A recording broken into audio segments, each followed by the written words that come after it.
This is VOCM Open Line. Call 709-273-5211 or 1-888-590-8626. The views and opinions of this program are not necessarily those of this station. The biggest conversation in Newfoundland and Labrador starts now. Here's VOCM Open Line host Paddy Daly. Well, all right, and good morning to you. Thank you very much for tuning into the program. It's Friday, August the 15th. This is Open Line. I'm your host, Paddy Daly. David Williams, he's producing the Come On With It edition of the show. So if you're in the St. John's metro region, the number to dial to get in the queue and on the air is 709-273-5211. Elsewhere, toll-free long distance, 1-888-590-VOCM, which is 8626. Hold on a sec, got a bit of apple peel on my tongue. That was annoying. All right, little quick Canada Games roundup. Quite a day in the pool for Team BC and Team Ontario. 6 gold medals each yesterday to wrap up the swimming event. Pretty amazing stuff. So, men's basketball. Team Ontario have been dominating the Canada Summer Games for a long time. They're looking for their 5th straight gold medal. They barnstormed into the finals by beating New Brunswick 105-62 in the semi. So they set up a final rematch with BC, who got there by beating Manitoba in their semi. On the women's side, there's a defending champions Alberta going up Nova Scotia. Ontario takes on BC today. All right, baseball, back at St. Pat's Ballpark. Who's undefeated in men's baseball? PEI. 5-0. Pretty impressive stuff for such a small populated province. And let's see here. The baseball BEI in a medal. They take on BC tonight in semi-final action. And the other semi-final, Team Saskatchewan taking on Team Quebec. And so there you go. Then now swimming, Rotary Sunshine Park. Going to be some interruptions in and around that area today. So you know the deal. So you want to talk a little games. Coming up to the end of week 1. Successful so far. A couple of medals for Team NL, but there you go. Good luck to all hands who are trying out the first ever training camp in franchise history for the Newfoundland Regiment. Of course, going to be playing in the Quebec Maritime Major Junior Hockey League this coming fall.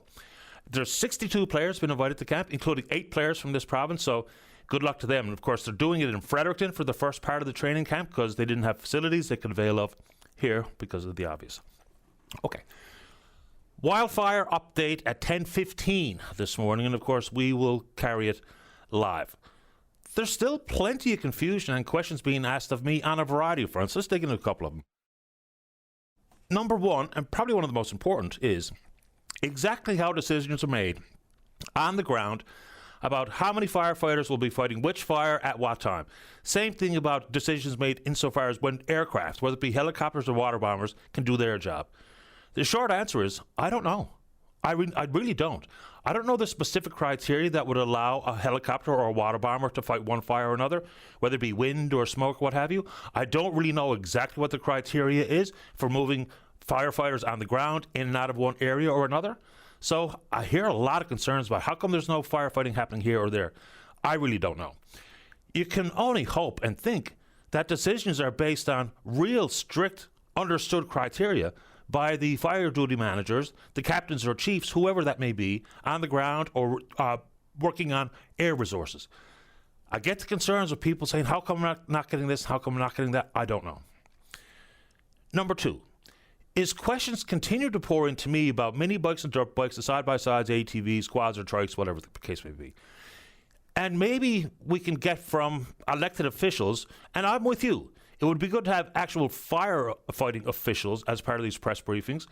But things like very fundamental questions. Can I drive my quad down the road in Deer Park? And the like, cabin country. As of now, my understanding is no. And of course, now there's been a 16-year-old ticketed by operating the ATV in the woods. And there's people who are calling tip lines for a variety of reasons, including what they see that they deem might be suspicious. And of course, some people are taking the time to call the tip line to berate public servants who, that's just shooting the messenger. They didn't make the decision. They have no say. They're simply answering the phone. And we hear those stories. Of course we do. All right. We're also going to get a back-to-school update regarding Conception Bay North. Apparently, a school may have been damaged or lost. We know the reports coming from the massive Kingston fire is that maybe some 100 structures have been lost. Terrible for those impacted, whether they be someone who lost a home and or simply evacuated. I shouldn't say simply because that's a big deal for anybody's life. And then it's the evacuation alert versus the evacuation order. These are fair questions and concerns people have. Okay, so let's just take for an example Paradise. So an evacuation alert in place for some of Paradise, and you have to leave to go to work in St. John's. And you got a couple of teenagers who remain at home, and or pets, whatever the case may be. I guess the only way to approach this is to put contingency plans into place. Of course, to pack the go bags and all the fundamentals that we've been told repeatedly, but things like if your teens are left behind, and while you're at work, the alert becomes an order and you can't go back in. Emergency service personnel will indeed get your teens for you. And if it's things like your pets, I guess the only way to really make sure this is handled is for family or friends or a neighbor who's still in the alert, now on order zone, to help you. So these are fair questions. And look, people are frazzled for the obvious reasons. It is unsettling, to say the very least, regardless of where you live. Where my home is in the east end of St. John's, I am not in peril at this moment in time, knock on wood. But I see the stories, I see the volunteer firefighters, I hear from people who have been displaced, I hear from people who are worried about eventually possibly being displaced, evacuated, and it's a terrible time. Absolutely terrible times.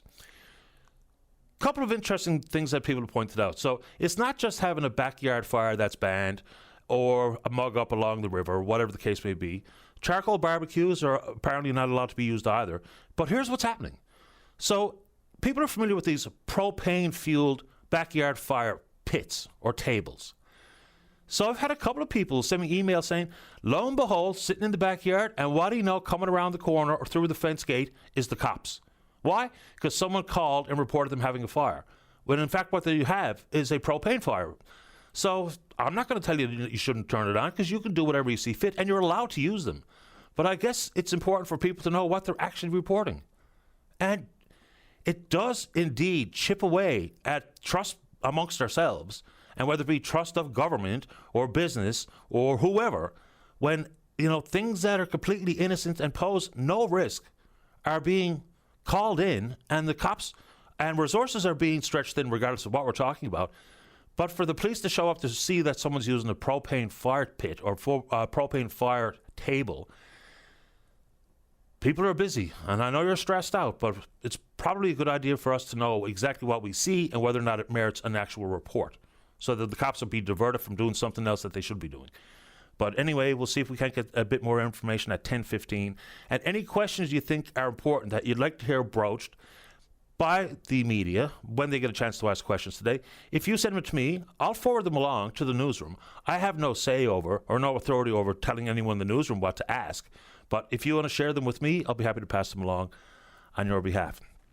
And unsurprisingly, given the focus that the media and the general population has about the wildfires, is some things are going unattended to. Like, I've got a bunch of people sending me messages saying, did the wildfire concerns prevent the public hearings from taking place regarding the travel agency nurses? And the answer is no, it happened. I spoke to it a couple of times during this program with the contract with so-called Agency A that we no longer have in place. And apparently we're going to get a look at some of the contracts by the end of this week, and a forensic audit, which is critically important, by the end of September. So yes, that did happen. If it's something you want to take on a little deeper here this morning, let's do it.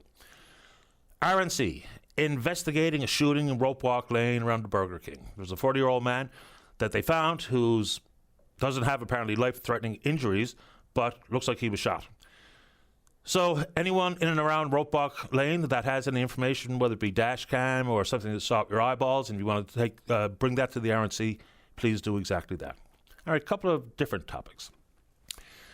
It was a story last week regarding the Comfort Inn, Horizons 106. I think Tony Wakeham, I don't want to put words in his mouth, but I think he's asking for the AG, the Auditor General, to take a look at what's going on there. The number one problem that people are looking at is, well, I guess number one or two or three. For folks in the area, if you've seen a greater police presence and consequently some of the issues you were seeing with crime being committed in and around Airport Heights, please feel free to join us on the program, for the good or the bad. But then it's the big one. It's the fact that the province chose to lease it for 3 years. The company that owned it sold it, and now the government has had to go out to tender to see if they can find a new partner. It's long been a problem. Even just considering, not buying the old Costco as opposed to now leasing it for huge money and paying for the renovation. To not buy the Comfort Inn versus lease it to the tune of just $21 million, and that's just for the lease. That's not the overall cost. Then, I don't know where this thought comes from, but when we talk about homelessness and the policies and strategies that are employed here or other places in the country, this one emailer saying, you know, just like they're doing in Washington, D.C., we should just round them up and do whatever with them. If you move someone who's homeless from one shelter to another, from one tent city to another, the fact of the matter is you're just shuffling people around. It does absolutely and literally nothing to address the issue. Nothing. So being homeless is not a crime. Now, if you commit a crime as a homeless person, you're a criminal. But the whole concept of just round them up and do X, Y, or Z with them does nothing to deal with the issue regarding homelessness, but I hear that all the time. All right, I don't know if you have travel plans with Air Canada that may indeed be compromised starting tomorrow. Unless something dramatic happens at the 11th hour, it looks like they're going to be on strike. So some 10,000 plus flight attendants who are not paid for some work they do prior to boarding and after people deplane, which is patently unfair. And Air Canada has offered them 50% of their wage to take on those duties. And of course, QP and the flight attendants want 100% of their wage. The flight attendants, I don't know how many people knew this, but until the aircraft moves, they're not getting paid, which is absolutely ridiculous. Secondly, and this is what we call another casualty of Parliament being prorogued, there was amendments to the Labour Standards Act that would have avoided this situation and the possibility for 130,000 passengers impacted daily if and when Air Canada flights are grounded. The amendment was clear. If you're at work and on the clock, you're getting paid. But of course, until a piece of legislation makes it through the House of Commons, all the different readings, the debate and potential amendments, and gets voted through, passed on to the Senate for the final ratification to eventually get royal assent. Unless that happened, every single piece of legislation that was on the white paper went right back to square one, which is a major league problem for the business of the people to be done effectively, as opposed to the bloody partisan politics, and whether it be political advantage or to duck or dodge a confidence vote or whatever the case may be, we've got to figure out a way for the Governor General to be much more stern in evaluating requests to prorogue Parliament, because we could avoid this Air Canada strike. Whether they get locked out or they go on strike, whatever the case may be, it could have been avoided had Parliament done its job. You want to take it on? Let's go. And someone said that we've dropped the ball regarding the conversations on Marine Atlantic. Now, we've talked about it a fair bit here, and happy to do so. Someone really quite cross with me in saying that, boy, nothing's good enough for you. And I think that's in reference to the comments I made about what the Prime Minister had done on the campaign trail, talked about cutting fees in half. All right.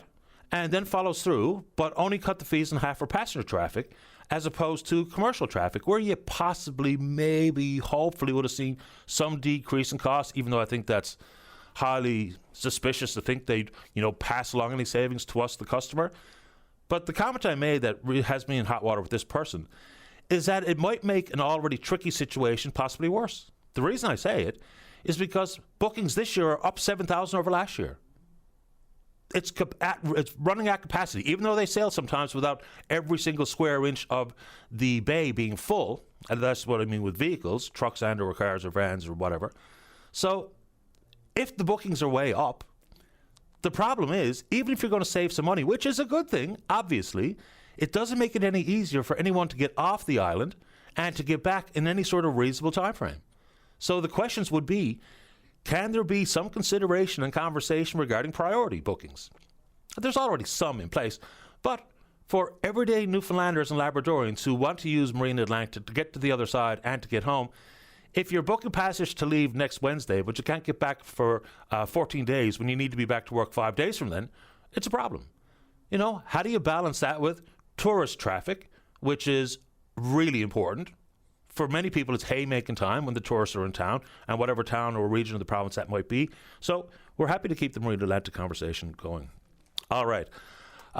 Pleas out there from P-L-E-A-S, from, say, Dwan Street at the FFAW, and now the opposition parties chiming in on the mackerel fishery.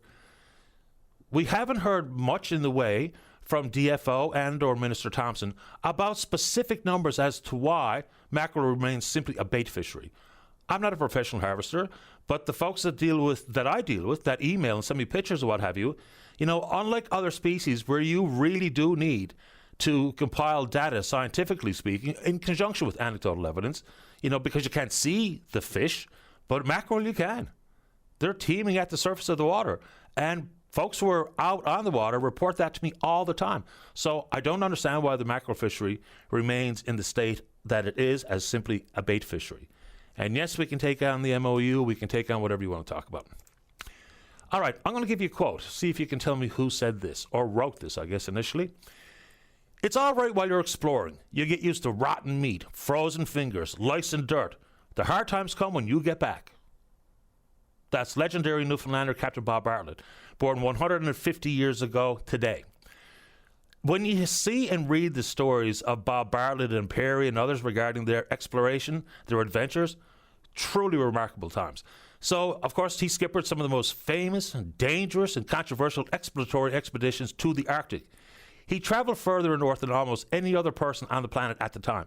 He shipwrecked at least 12 times, survived for months in the Arctic, journeyed hundreds of miles by dog sled to reach civilization.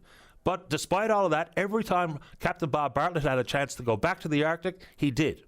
So between the film reels and the photographs, the scientific data that was compiled by Bartlett and others, really greatly contributed to the understanding of the North at that time. So Captain Bob Bartlett, born 150 years ago today. We're on Twitter.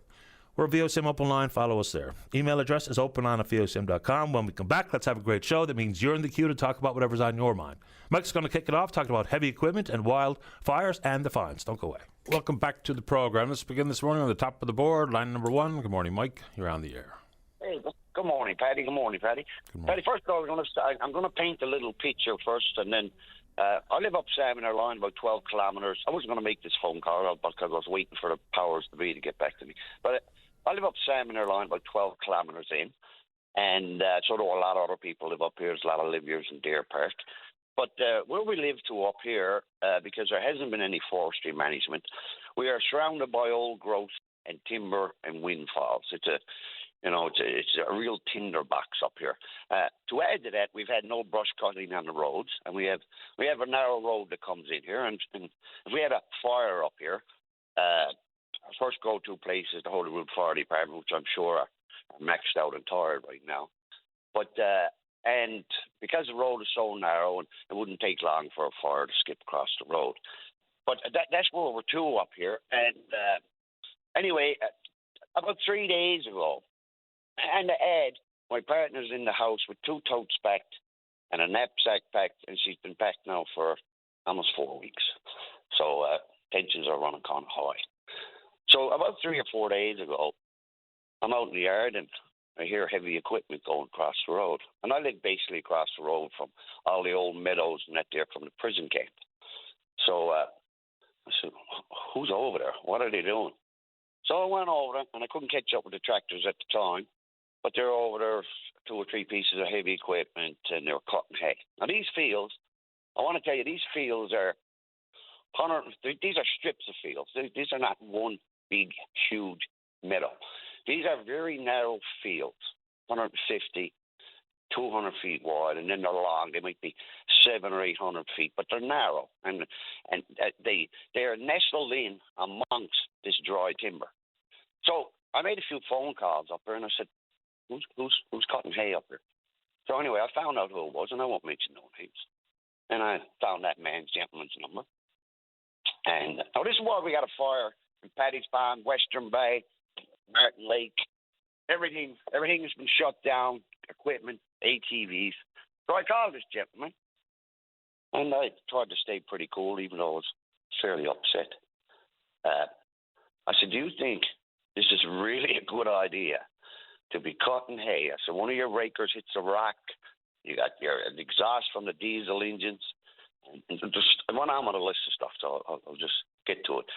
And I said, this is not good judgment. And he proceeded, he proceeded to give me his business objective about getting hay off the field, and it was more of a safety thing. I said, but we got more up here than hay.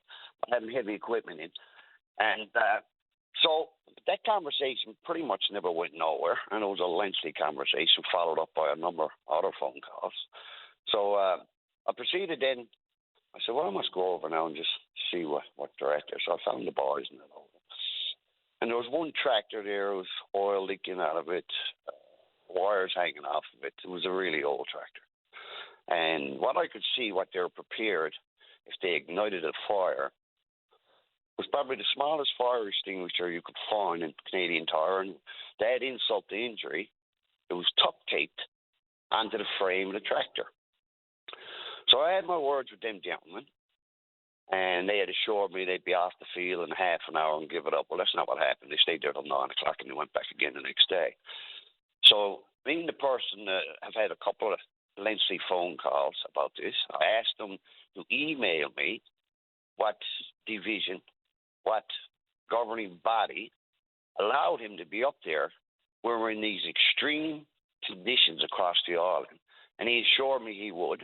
Well, of course, it never came. And I won't get into more of the story, but I just want to let the people in Deer Park know what's going on and the threat that we got up here. We don't need fire up here in Salmon Line, because if we lose this road, we need air support for firefighting, or else we got to come into Whitburn, come into Witness Bay Line. You know, and now I'm no doubt I'm mad at this gentleman, but I'm more mad at the people that I called, and there's been no action taken. And they assured me, I called and made a report with the RCMP. I sent them the pictures. I sent them the layout of the land. I sent them some regulations that they're supposed to be 1,000 feet away from wooded areas, especially in extreme conditions. My partner dug up regulations and stuff. And I sent all that to the RCMP to get a response. I contacted Fire Regulations Enforcement.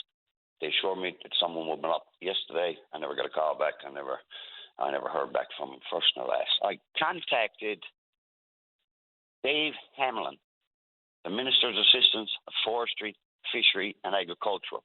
So I done my due diligence. I don't know if they're over there today. I'm almost afraid to go over there and see that they're still back at it. But where does this lie to, and where do I go? And maybe one of your reporters can bring it up at the meeting at 10 o'clock if possible. They're listening to the program this morning, so hopefully they're jotting down that particular concern.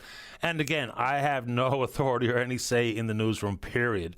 But, you know, even specific questions like what you just posed, and I get this one repeatedly, is what can I use my ATV on a road like in Deer Park or Ocean Pond or Cabin Country, wherever? So hopefully we can get some very specific scenarios painted so we get very specific answers back. And I'm happy to put that in their ear and see what we can do. Yeah, and Betty, I said, can you not wait till we get a drop of rain? Like, we're cutting hay here. This is not the end of the world. And can we not delay this for 2 weeks and we get a drop of rain and stuff? And I'm hoping someone is out there, and even in the Premier's office and the fire chief and stuff, that these questions are answered, because, dear God, I don't want all the hard work in our firefighters. I don't want anything else put on them. I don't want to lose my home. I don't want. We got a prevailing wind up here of southerly and southwest. Where this was located to was right on the track of Deer Park, and what they were prepared for if a fire had ignited. Time we got the fire department up here from Holyrood, and they're monitoring hot spots there in Holyrood. So I don't know where their equipment is to. I don't know where their men is to, but they're at best probably an hour away. You know, so this is a very, very serious matter. It's a life-threatening matter. And I'm hoping that I'm going to hear back, and someone's going to give me some solid answers from the RCMP and from Forestry and Agriculture, the minister from there, or the other parties that I contacted. Yeah. We'll see if we can't get you an answer, Mike, and I appreciate your time this morning. Thanks for doing it. And thanks for your time too, Paddy. No problem, buddy. All the best. May I finish off? All the people that are out there involved in these fires, fantastic. They're all heroes. Appreciate this, Mike. Thanks for doing it. Okay, bye. You're welcome. Bye-bye. Just a couple of quick notes before we go. And Salmon is one part of the province that I'm pretty familiar with. And as another listener points out, Tony, it's overwhelmed with old growth and windfall. It really, truly is. So, you know, that's one of those conversations about the actual strategy insofar as dealing with the pockets of the problems, such as the Salmon Line area and things like old growth and windfall in particular, the deadfall. Just a couple of very quick ones. So this regarding the Air Canada disruption that's going to happen this week, and by all accounts, there's some pretty important notes that people need to be aware of. So for starters, if the question is, did Air Canada cancel your flight ahead of the jab action this weekend? If so, all of these preemptive cancellations are completely and 100% within the carrier's control, in this case Air Canada. As a result, as is part of the Air Passenger Bill of Rights, Air Canada must not only rebook you, but they also have to provide meals, accommodations, and pay compensation up to $1,000 per passenger. So make sure, if you have been inconvenienced because of Air Canada's preemptive decisions, they owe you that much. Also, when it comes to Air Canada rebooking you, if they can get you a cheaper flight on whatever carrier, as opposed to something that gets you back home quicker, whether it be like a 2-day difference regarding flying Jazz or flying WestJet, make them book you WestJet. That's part of your rights as well. So make sure you do that. Paul's in the queue to talk about Central Health. It's a tricky conversation, but we're going to have it right after this break. So I'll put this out there. When the 4 regional health authorities were amalgamated into one entity, becoming NL Health Services, we were told it's for streamlining of operations and to identify redundancies, those types of things, and consequently savings would be reinvested back into the system. Has any of that been achieved? The same argument was made for the school district to be taken in by the Department of Education for the same reason. Efficiencies and redundancies and the like, and reinvested savings back into the system, specifically into student experience. Has any of that happened? I don't know. Let's take a break. Paul's in the queue to talk about Central Health. Then we're going to talk about wildfires. And Charlie wants to pick up on Bob Bartlett's comments that I made earlier. Don't go away. Welcome back to the show. Just before we get to Paul, just for the purpose of accuracy, and if I make a mistake or give out incorrect information and you set me straight, I will correct myself live on air, which I'm going to do right now. It's regarding barbecues. The use of gas, kerosene, alcohol, propane, or charcoal burning units is permitted only if the units are not used within 3.5 meters of any trees, brush, or other flammable material. There you go. Let's keep going. Let's go to line number 2. Paul, you're on the air. Yes, good morning to you. Welcome to the show, sir. What's on your mind? Okay.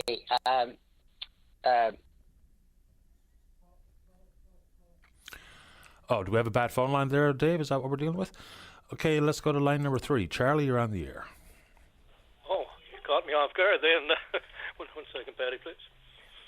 I'd like to thank you first for bringing up the Auditor General's report, keeping that up out front there, It's to me, it's a definite case of fraud, and I'm anticipating, and a lot of people are, the charges will be laid there, right? If you look at the numbers, even just in electric vehicles, there was inaccurate invoices submitted to the tune of over $550,000. So not insignificant monies. So there's a question about the invoices that were submitted. I think there's also questions about how the invoices were evaluated for veracity and accuracy before the checks were cut. Yes. Patty, on the Bartlett, I was thinking, I've read probably dozens of books on exploring the Antarctic as well as the Arctic. Some of them have included Bartlett, and they're talking about going back time after time, in spite of almost not surviving and the hardships and everything that they go through. And it seems the thread there is when people go to an adventure, an experience like that, when they come home, they're bored silly. They don't know what to do with themselves.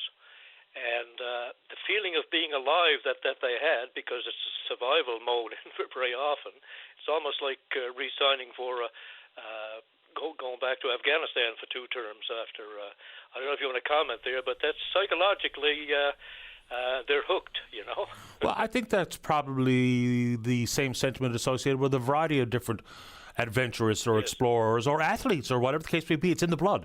You know, how many times we hear a story about a retired athlete and all of a sudden they just don't know what to do with themselves anymore. Same thing I would imagine for people like Bob Bartlett. So you're right. Even coming back when one of your cohorts, in this case Perry, loses 8 toes due to frostbite, and as soon as they get a chance to go back, off they go. That's right. Paddy, watching the fires and especially the Kingston thing now, it's heartbreaking to see those families. We were sitting down talking about it with a couple of people and trying to imagine coming back to your home, just seeing ashes. A couple of years then renting or whatever, and the loss of all those things that you value. It really, really is heartbreaking, and I think we need to remember that next week, next month, next year, it could be us. This is the new norm, whether we like it or not, and we should do all we can to help these people and have sympathy too for the firefighters and other people who are doing what they're doing. You know, the 19th and 20th century are all about growth and jobs, and in the 21st century, that's still the case in the main. And I think what we've got to remember is there's a need for a balance between a sustainable world, what we can do, and what we should do in terms of reaping the resource for jobs and so on. We haven't struck that balance, and each election reminds us that people are more concerned about the 19th, 20th century jobs and growth, which is natural. But if we don't strike that balance between living with nature and treating it like we should, this is going to get worse, and I just want to comment on that. And again, my heart goes out to the families there. You know. Yeah, I mean, when I hear the stories of people who have lost their homes and in essence lost everything beyond their go bag and the clothes on their back, obviously it's devastating, and I feel awful for anybody who experiences that. And it might be me or you into the future. You're not wrong there. But what I also find completely amazing is sometimes the stiff upper lip that some of these people bring when they talk about, well, myself, my family are all okay. We'll just replace what we lost in the fire. I hope that if that's ever something that comes to roost with me and my family, I hope I can challenge my brain to think and feel that way, as opposed to the utter devastation that I think I probably would feel. Yeah, I've often wondered what my reaction would be as well. Well, of course, ultimately, the most important, just so people don't get confused, obviously, the priority is the safety of myself and mostly my family. So obviously, but losing your home would be life-changing and absolutely devastating. The other thing that's not mentioned a lot of people have dropped insurance from what I've heard. I don't know how accurate that is. And the reason they've dropped it is because it's so expensive. And the reason it's so expensive, there's a loop there. It's because of fires and drought and floods and everything else, right? Yeah, we're all in the same actuarial pool, right? So insurance payouts for things involving natural disasters, I'll call it, are at all-time record highs year over year for the last number of years consecutively. So, yeah, you're right. Same thing with my auto insurance. I don't have a blemish on my record in the last decade plus or whatever it is, but my premiums go up. Why? Because I'm in the same actuarial pool with others who do have blemishes and or collisions or whatever the case may be. Last one I want to mention is I read something on Geoffrey Hinton. He's known as the godfather of AI, right? Yep. I just want to just a short little quote. He left Google and basically went on a trip or a journey of trying to warn people of what the future might be. He said, in the future, AI systems might be able to control humans just as easily as an adult can bribe a 3-year-old with candy. This year has already seen AI systems willing to deceit, cheat, and steal to achieve their goals. And there's an example. For example, to avoid being replaced, one AI model, this blew me away, one AI model tried to blackmail an engineer about an affair it learned in an email. If it can do that, if it's that well up on things, what the future holds is hard to believe. And he said this to end off. He said, instead of focusing AI to submit to humans, he said we should be building maternal instincts into AI models So they really care about people, even once the tech behavior becomes more powerful and sometimes than humans. So I thought that was a very interesting thing, as well as a little bit scary, you know? Absolutely. Look, there's going to be lots of positive applications of artificial intelligence, but there's going to be plenty of negative consequences. So I try to talk about it every now and then. Some people say, look, why do I care about artificial intelligence? Well, because a lot of what you see and feel and read these days is generated by AI. So it's worth understanding as best possible as to what's happening. Here's another interesting quote from Jeffrey Hinton. Computers will understand sarcasm before Americans do. Another one. I think the way we're doing computer vision is just wrong. And if he thinks that he has some level of regret about, he's not the only person been involved in the evolution of artificial intelligence, but he's one of the more significant contributors here. If he has regret about what's going on, then I think we should probably take a little bit more time individually to understand what we're doing here. Like, here's just one fundamental.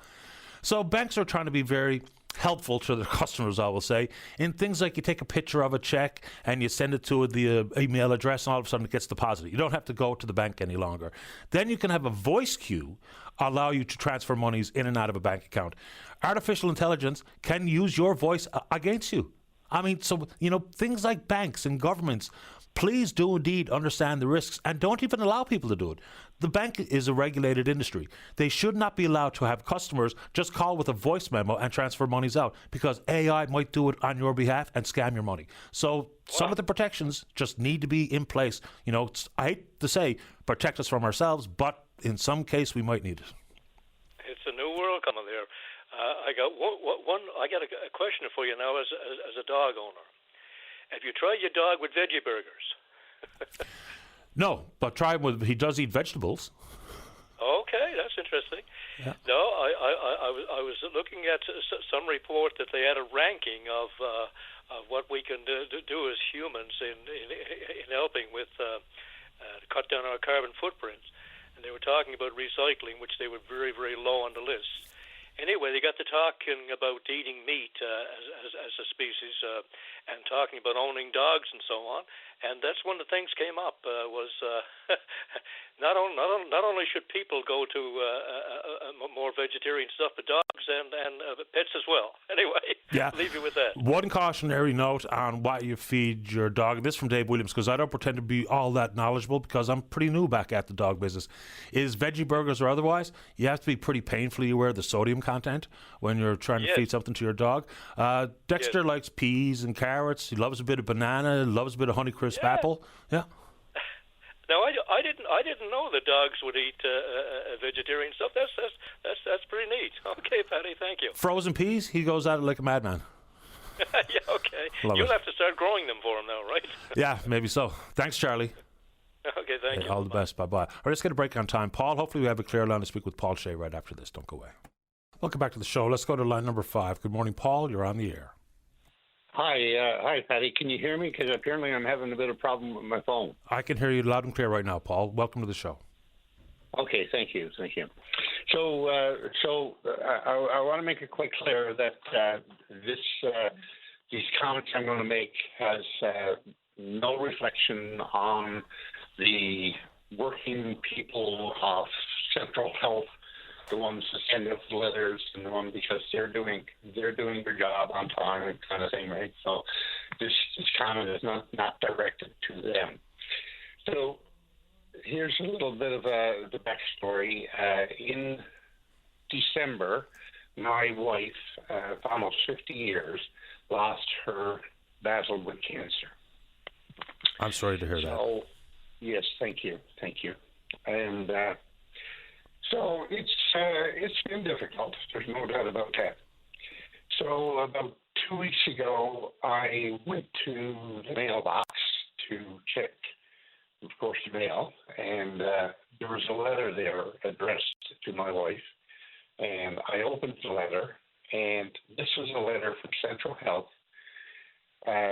instructing my wife, Ray, to show up at Central Health in September for a mammogram. So I was having a pretty good day that day, and then it just all comes rushing back. Now, she didn't pass with breast cancer. She passed with colorectal cancer. And the days of, like, we're in the computer age of, obviously, and there's no reason in my mind. The NCP cards were all sent in, the health, the death certificates were all issued, and everything was there. Why are the surviving people of a loved one receiving letters from Central Health after they've passed to come in for exams? It's a fair question. I suppose because the systems are just basically automated. So, like, when someone passes, that would be reflected in actual government recordings and data as well. So, to not be able to reconcile lists for appointments with people who have actually passed on should be something that we should be able to do. And I mean, it's, you know, when you're already dealing with the grief of losing a loved one, to then have that show up in the mailbox doesn't make things any easier. And I'm sorry it happened. Yes, thank you so much. I mean, the government of Newfoundland certainly knows that she passed away because, everything that was coming from them, including, the medical cards and stuff, that was all canceled almost immediately. So they can do that. They should be able to put some kind of a red flag on the thing and say, okay, this particular person, MCP card number such and such, should be annotated saying, do not address them anymore because they've passed away. I had another family member that received a letter from the Department of Transportation saying they need to get a driver's license medical, and they passed away about a month before they got that letter. Now, I can understand that, like, a time lapse, but my wife had been passed almost 8 months when we got the letter, Yeah, there's got to be some way inside government operations for, whether it be lists for medical appointments or driver's license renewals or whatever the case may be, to be reconciled, when we know that someone has passed on, because the record of the death is with the province. So there's got to be some sort of a way to ensure this doesn't happen in the future. And I don't know exactly how that would look or what it would take, but you got to think it's something that can be done. Yeah, I agree 100%. I agree 100%. Paul, how long is it since your wife passed? She died on the 12th of December, which happened to be her birthday. And how old was she that day? 68. 68 years of age. My condolences to you and your family. What was your wife's name? Marie Shea. Marie Shea, and you were married almost 50 years, you say? We were together almost 50 years, yeah. Terrific. Where you from originally, Paul? Bishop's Falls. Bishop's Falls? Bishop's Falls, yeah. And where was Marie from? Grand Falls, Windsor, but Windsor, when I met her, she was in Windsor, yeah. Very good. Just for the sake of conversation, can you remember and tell us about the time you first met? Yeah, we were high school sweethearts, and Fantastic. We met, and it was 28th of December actually, and we went to a little Christmas party at one of her friends' houses, and love blossomed after that. Did you have any children? Yeah, we had two. My daughter's in Calgary, Mm-hmm. and she has one child, and not the notorious September the 11th, but September the 11th, 11 years ago, coming, we lost our son to cancer. I'm so sorry to hear that as well. As they say, you should never outlive your children. When the heart would break and be shattered in pieces, as mine would be. Paul, I'm going to try to find out how the process can work a little bit better at the government level so that people like yourself don't get those letters. And I'm really glad you called the program this morning. I hope you're doing well. One day at a time, Paddy. Good One man. day at a time. One foot in front of the other, sir, as they say. Yeah. Take good care. You too. Bye-bye. Bye, Paul. I'm not sure what to do here. Where do you want me to go here, Dave? I will evaluate. Okay, so we're edging up against the news, so let's do exactly that. So we don't want to shortchange those who are in the queue. So I'll just make another couple of mentions of some of the issues regarding the Air Canada related matters right now. Okay, so you may indeed get a note from Air Canada that says this: We're very sorry, but after searching for flights on over 120 airlines for 3 days before and after your cancelled flight, we've been unable to rebook you. Visit our website or check your email for refund options. It says, learn more about your rights during disruptions, If you get that message, the recommendation for folks who are involved with the Air Passenger Bill of Rights is they suggest do not take a refund. Instead, search for alternative flights on your own and buy a new flight without accepting a refund. Then make Air Canada pay for the cost of your new flight. As part of the provisions there for your protection. So at times like this, we'll talk about things and some of the things airlines do. For instance, by not posting all of your rights in an understandable fashion for all of their customers so that you know where you stand. And then, of course, it's the issues regarding the backlog of complaints at the Canadian Transportation Agency. Last time I heard, we were in and around 70, 80,000. Now, the last report I saw on that front, too, is somewhere in and around 50% of the complaints are won by the passenger, by the traveller.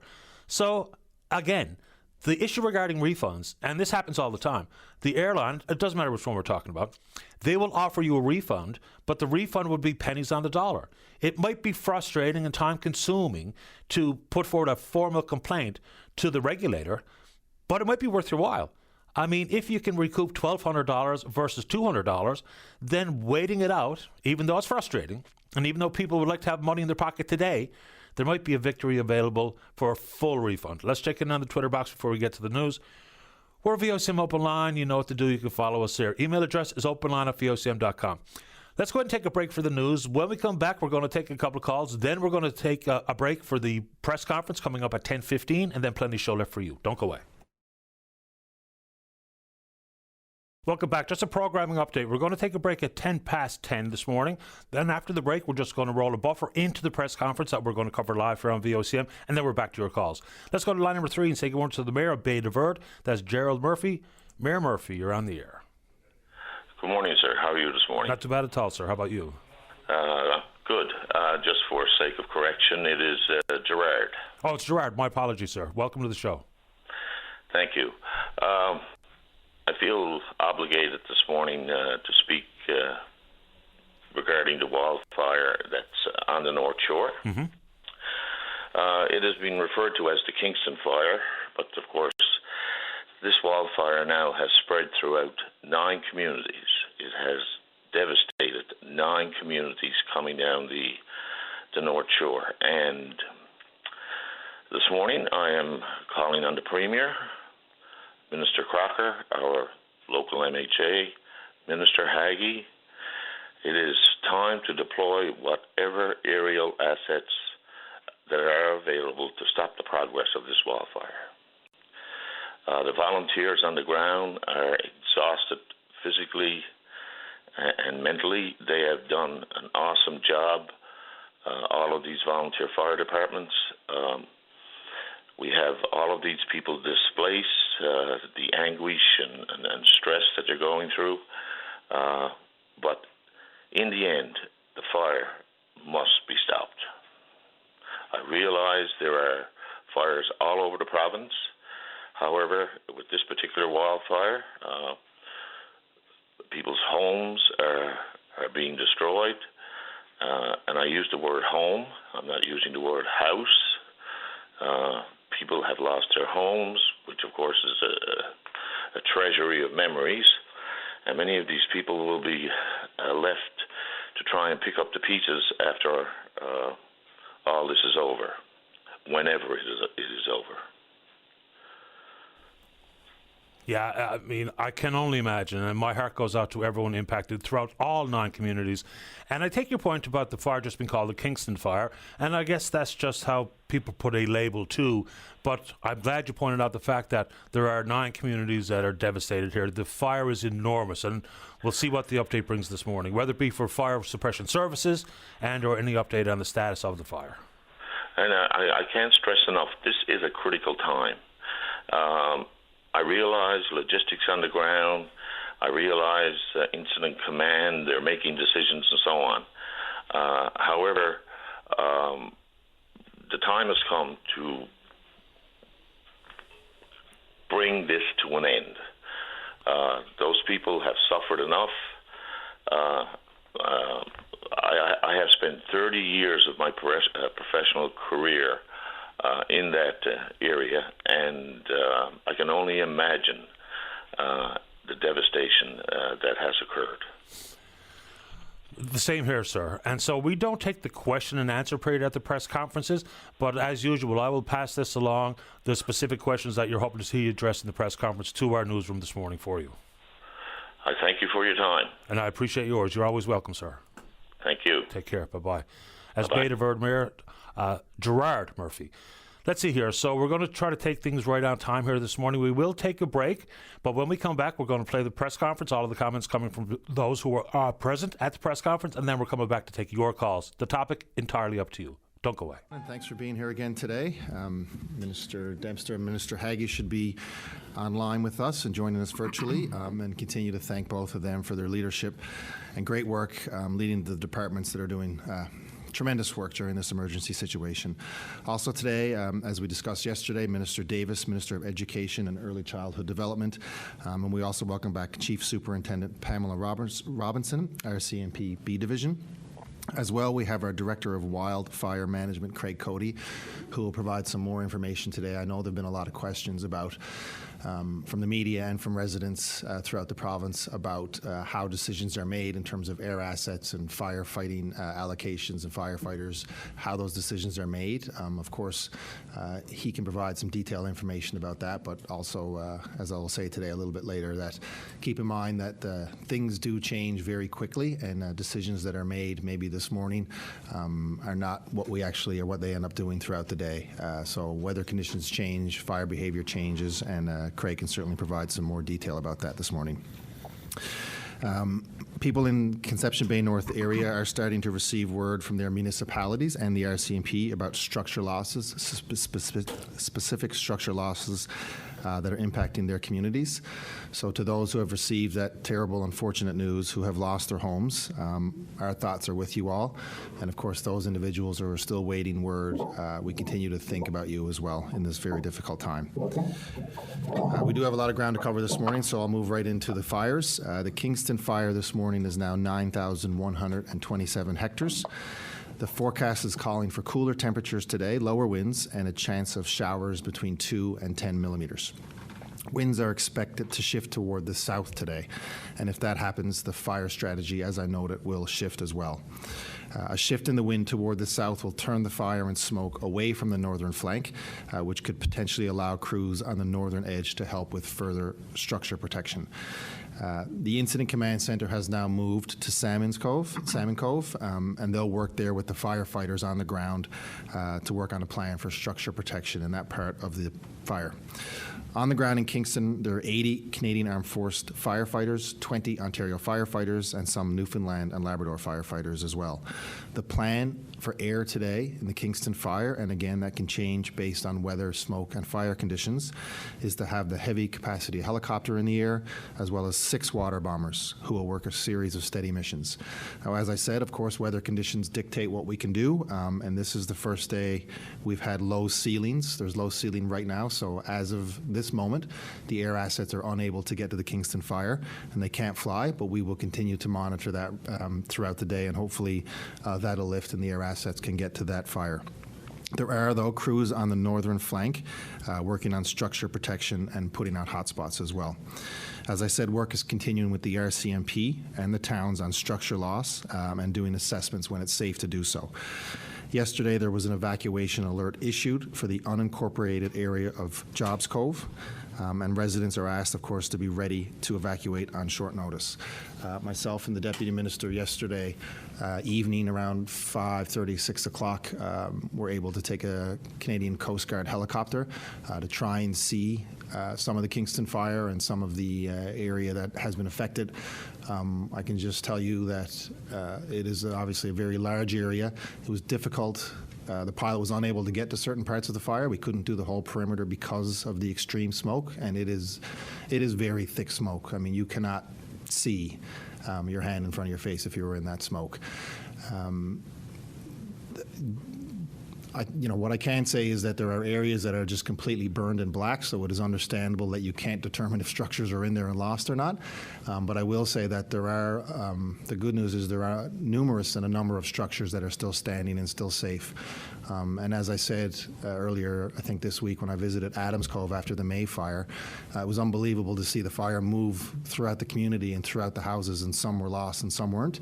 And you could see yesterday there have been burnt areas right up to a community, but the community still remains. So, we were talking yesterday about hope and optimism, so let's continue to be optimistic about saving structures, and it's clear that that effort has worked in some parts of those communities. So I'm thankful for the firefighters for that very important and very successful work to date.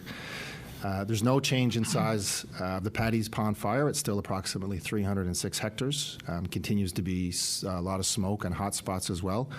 Weather conditions are improving today with forecasted lower temperatures and 5 millimeters of rain. It's not a lot of rain, but as everybody knows, we haven't seen any rain for a long time, so every little bit is help, and we're thankful for it.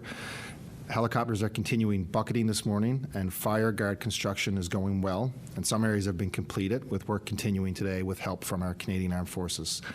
There's 30 ground crew in Paddy's Pond. And of course, people continue to wonder when they can go back to their homes and when the evacuation alerts will end in this area. But it is still an out-of-control fire, so we continue to hope for progress today, and we'll continue those conversations, but at this moment, it is not safe to return to the evacuated areas. The Martin Lake fire size is still approximately 2,160 hectares, so no growth overnight. It continues to burn mostly along the perimeter rather than moving east, west, north, or south. Weather conditions are improving, forecasted lower temperatures and lighter winds there, and it does look like potentially 5 to 10 millimeters of rain, but up to 25 millimeters in thunder cells. Northerly winds are forecasted for mid-afternoon, which will be helpful in pushing the fire back on itself, but smoke and excessive heat in the area make it difficult for ground crews yesterday.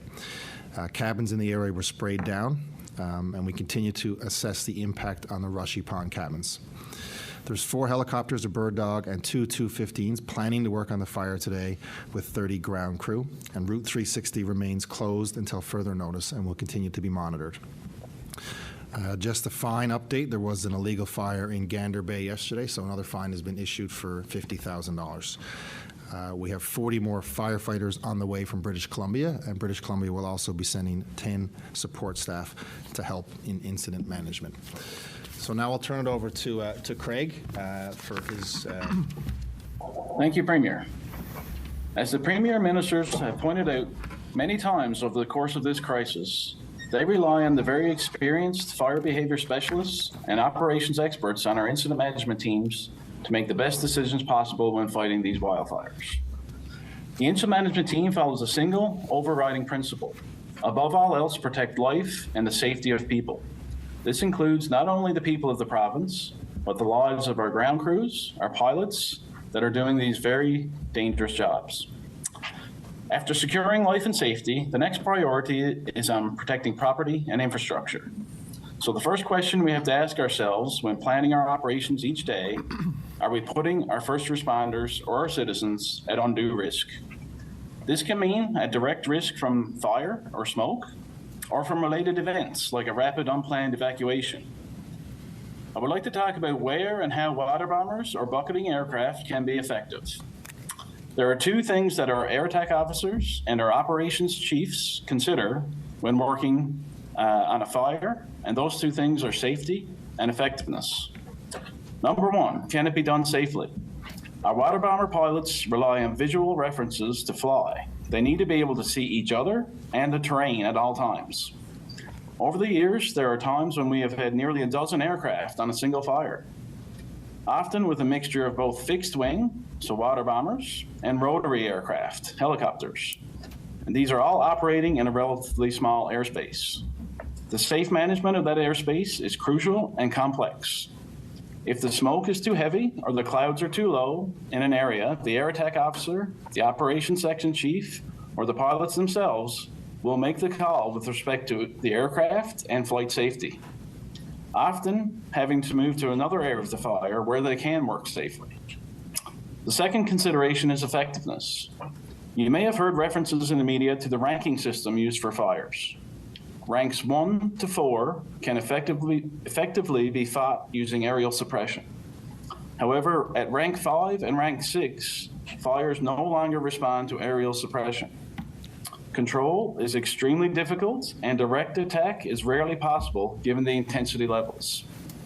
The characteristics commonly associated with the extreme fire behavior are things such as rapid spread rates, crown fire development, medium and long-range spotting, fire whirls, and massive convection columns, as well as great walls of flames. These conditions are a certainty at rank 5 and 6. These fires present serious control problems, as they are virtually impossible to contain until the burning conditions lessen greatly. Direct attack is rarely possible given the fire's probable ferocity, except immediately after ignition, and should only be attempted with the utmost caution. A runaway or escaped fire should be considered as a distinct possibility. The only safe and effective control action that can be taken until the fire run expires is at the rear and the flanks of the fire.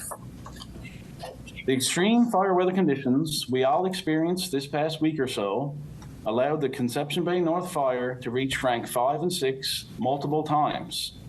At that point, not only is it unsafe, but the water bombers become ineffective on the front of the fire. When this occurs, the focus of the aerial attack then becomes protection of values that may be at risk on other parts of the fire. As I said, including the flanks and the rear of the fire. One of the most common questions we hear is, why don't the water bombers start at daylight or at least very early in the morning?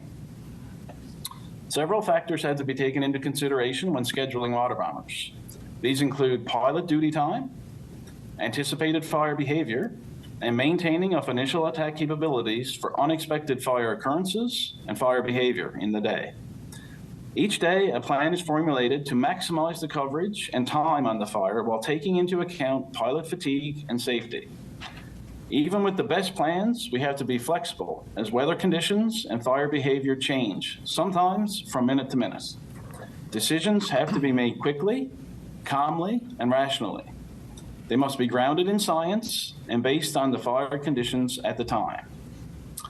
Unfortunately, this morning, we are currently experiencing a low ceiling in the St. John's area, which will delay the water bomber departure this morning.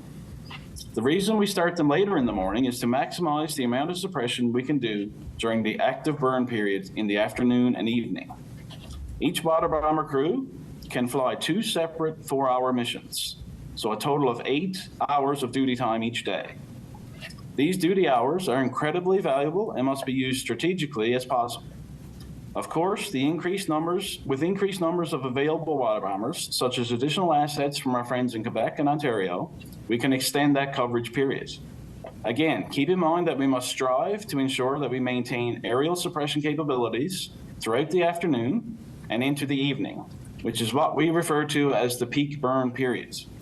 This is the most critical and dangerous time for increased fire behavior.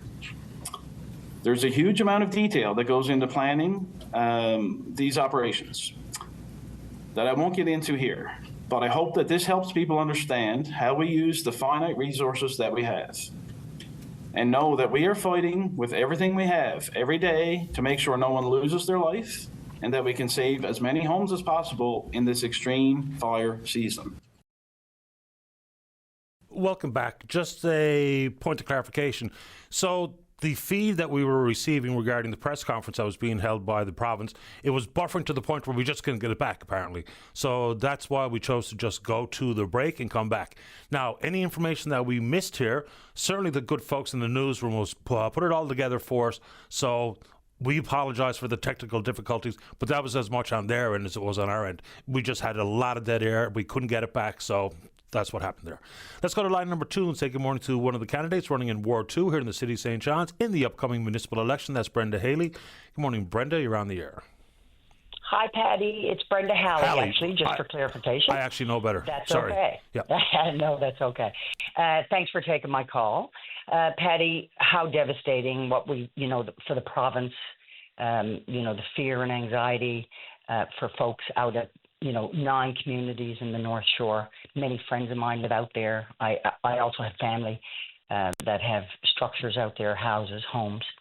I just wanted to call in today, Patty, to talk about, today and the weeks and months to come, just to have people check in with family and friends and their neighbors right across, anyone that you know, just to check in to make sure, people are doing okay.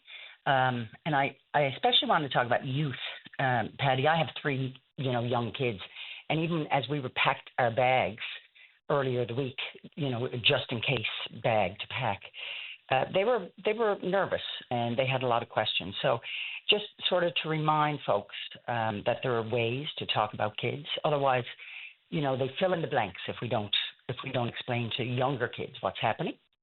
And so I just wanted to throw that out today, to check in with our neighbors and each other.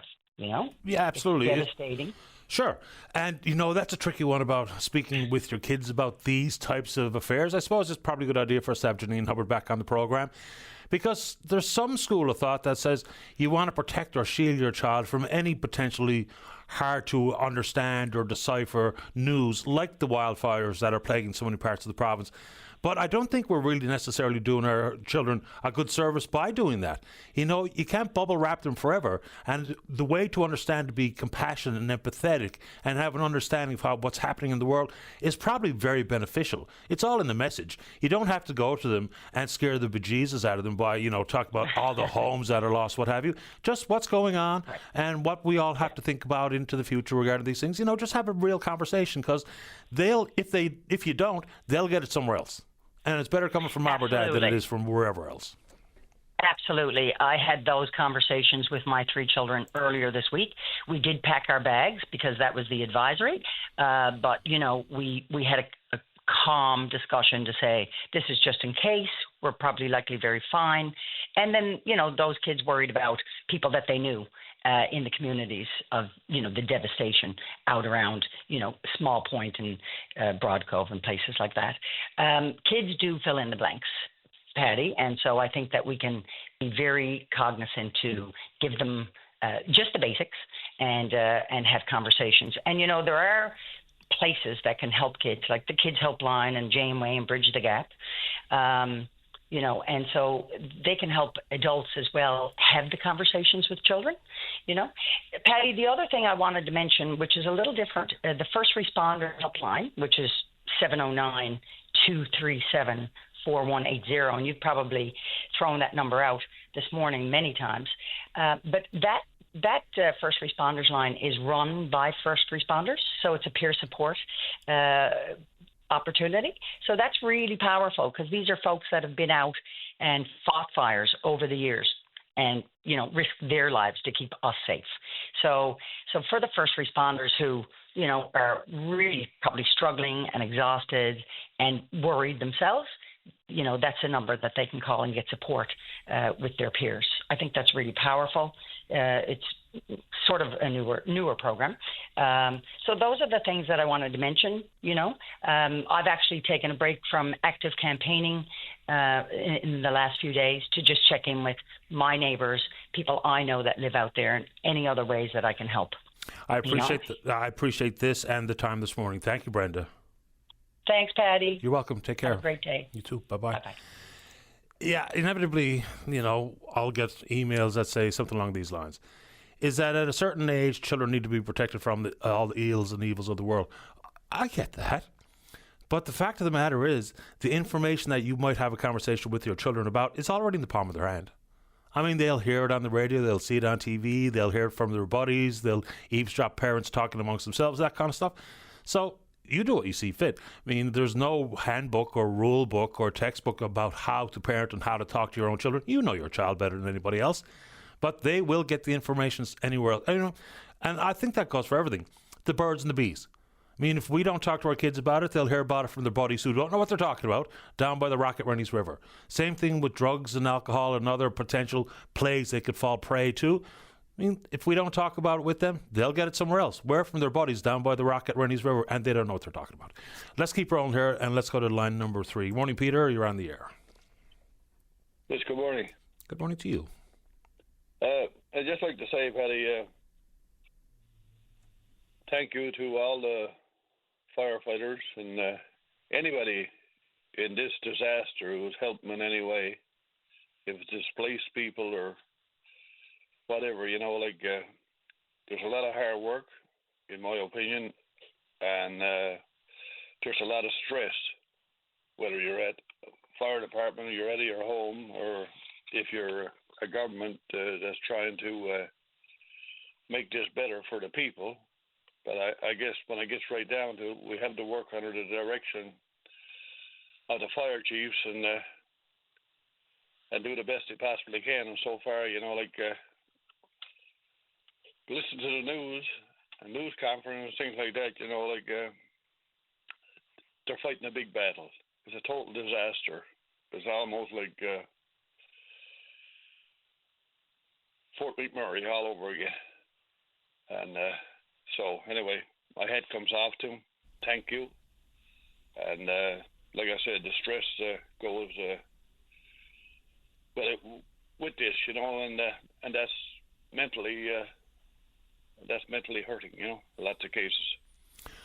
No doubt. I mean, I can't imagine what a day is like for someone who's fighting these fires on the ground or in the air, and how their families feel about them leaving every day to go to work. It's just unbelievable. Yeoman's effort being put forward, and bravo.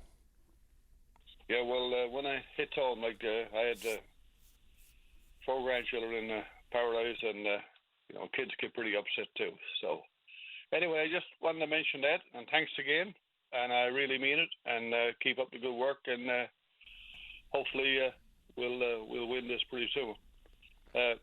Another thing I wanted to mention there, I suppose it's the right time to mention it anyway, it's the resignation of our FFAW Secretary Treasurer Jason Spingle.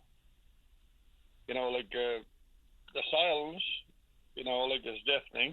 I know the media is pretty wrapped up with other things, but when other people resign, like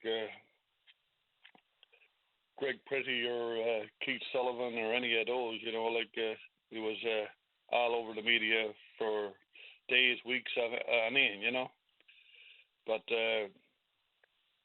this is, like I said, the silence is deafening, and we'd like to, the members, the ones that I've been talking to, they like to know, at least an interview saying why you resigned. Everybody have a reason for resigning, I guess, at some point in time, and they're entitled to do that. But, really the Secretary Treasurer of the FFAW is the same as a chief mate of a ship, If there's no chief mate, the ship don't sail. A lot of people probably don't know that, but we don't know if there's anybody filling in for him now, or he's waiting out the time until he's resigned. Like I said, the first I heard of this was when you asked to wander on your program. And having said that, I have somebody in mind that I would like to nominate, but we've been in contact back and forth, but he hasn't had his mind fully made up yet, and so probably next week I'll give you a call again and I'll let you know who that is. But this is not the time for the FFAW to slide somebody in under the door. It's a full-blown election, and so it should be the same with Dwan Street in the last presidential election. And I think the members are going to have to vote for the right person and make the union better again. When the union was at its worst, I didn't want to be a part of it. Now it seems like it's rebounding, and I'm a member again, and I have an interest in it again. And if we had a full slate of good candidate or good executive, paid executive, maybe we'll be all proud members again. Another year or so will tell that for sure. Right now I think it's on the rebound, but we need to put a good secretary treasurer. Not saying anything negative about Jason Spingle. That's not what the purpose of the call is. What the purpose of the call is that now the members of the FFAW, regardless if it's industrial or where, fish plants or what have you, we have a chance to put the best possible person there to do that job for the members. Yeah, and they'll have an election and an opportunity to vote for whoever they think is the best candidate for the job. Just out of curiosity, like, there's no sense in me asking Dwan or anybody else why somebody else decided to resign, unless there was something that went on that was inappropriate or any sort of malfeasance. That I don't know if we're ever going to hear or find out anything about that. But the only person to ask is Jason Spingle. So if he'd like to offer his thoughts on his time at the union and as to why he decided to resign at this time, pretty shortly after the election went through and he was acclaimed, I'm pretty sure. I don't think anyone ran against Jason. So, yeah, we're told that there's an election forthcoming and then that position will be refilled. Yeah, that's right. Nobody can speak for Jason, only himself. And, not saying nothing negative about him or anything like that, and the people must have wanted him there the last time around, or at least you would think. If not, he wouldn't have went in by acclamation. But this time around, now we have a chance to, the members have a chance to vote, instead of just inshore council or that, the whole membership has a chance to vote to put in the right person there. You need a person that's going to be good in the negotiation room. You need a person who can speak in public. You need a person that when he do speak, that carries authority in his voice. And, and when you wrap up, you're after making a statement. And there's so much more, with the financial part of it, how to deal with that. And it's a very big position. It's a very big position. And, I think the last time that position was filled, in my opinion, as a member, and that's been around the union for some time, was Ray Janesty. And Ray Janesty had the respect of the membership. And as far as I'm concerned, I know the late Ray Janesty, he did a great job, Not because he's dead, but when he was working with the FFAW. So anyway, I just wanted to bring that to your attention this morning. Other callers and members have the right to call in and view their opinion. But if they think that's just a position, it's not just a position. It's the same next to the president, and that person is going to carry authority and guidance for his membership. Yep.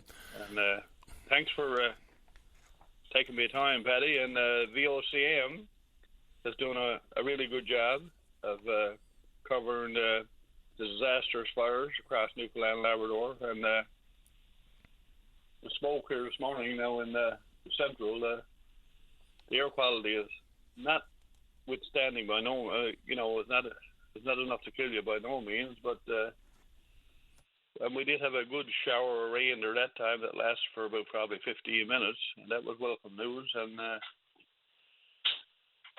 we're close to the Martin Lake fire at the Bay of Spear, right? And I think it's around 16 kilometers or something like that. I hear people say from Grand Falls, but the prevailing winds, I don't think is really giving us a hard time now. But it only takes wind to shift direction, and then that changes everything, I do know. Peter, I got to get to the break, but I appreciate your time. And thank you so much, and you have a good day. You too. Good weekend, actually. Thank you. You too. Bye-bye. All right, let's go ahead and get that break in. Don't go away. Welcome back to the show. Let's go to line number 2. Say good morning to the Liberal member for Harbour Grace Portagrave. She's the Minister of Rural Economic Development and Labour, and I believe also responsible for Workplace NL. That's Pam Parsons. Minister Parsons, you're on the air. Good morning, Patty, and thanks for taking my call. And good morning to all your listeners. I simply wanted to call in and just say a huge thank you, to echo what a lot of people have been saying here today and on all week for the past 2 weeks or more. We all know the efforts made by our volunteer firefighters. I know in my district of Harbour Grace Portagrave, we have Harbour Grace Department, Upper Island Cove, Spaniards Bay, Bay Roberts, all constantly working on the fires happening down at the North Shore here, just in the neighbouring district of Carbonear, Trinity, Bedford. Also the Salvation Armies and a number of volunteer organizations and businesses are also making huge donations to help everybody, as much as possible. So my sentiments and my heart goes out to the people who've lost their homes, the structures. I mean, just the other night in my town, where I'm living in Bay Roberts, I was outside actually removing some solar lights because apparently the batteries in those can pose a threat in the extreme hot conditions, and I could hear the sirens, and I looked, and sure enough, I saw the fire truck rushing up my street, and I know how that felt. Thank God that was a false alarm. It was smoke that someone had called in, but it happened to be a cloud. But it was very frightening. And as you know, neighboring Spaniards Bay, which is also in the district of Harbour Grace, Port of Graves, there was a brush fire happened there on Moultrie Hill in the area of Browns Road. And I just want to thank those first responders, the aerial response team, the Spaniards Bay Department, of course, were the first to respond. And thank God they managed to get that out very quickly. It could have been a very, very bad situation. The situation of that fire where it was centered in Rectory Avenue there, just behind Holy Redeemer Church, that could have been very bad for a lot of people in a quick matter of time. So I just can't, this is the first. I know, Patty, you've lived out west in the country, so wildfires are something that those residents are used to. But this is unprecedented here in Newfoundland and Labrador, and unfortunately, it looks like it's becoming reality of what we're going to be having to deal with in our summer seasons. But thank God for our first responders and everyone, absolutely everyone, who was helping everybody in need at this time and those on the front lines. Fair enough, and I think we all echo those sentiments. What exactly happened where you heard the fire trucks coming? Can you just give me a bit more information? In the information, now that was a couple of nights ago. I was actually up in my yard, and I could hear sirens. I could hear a fire truck. And where I'm located, I could actually see down through the town, and I could see the truck, and I said, "Oh my gosh, that's coming up my street." And it certainly it came up, and it rushed around, but it was a false alarm. Thank God. I mean, it was smoke clouds that people called in, and I mean, a number of messages circulated the community about that.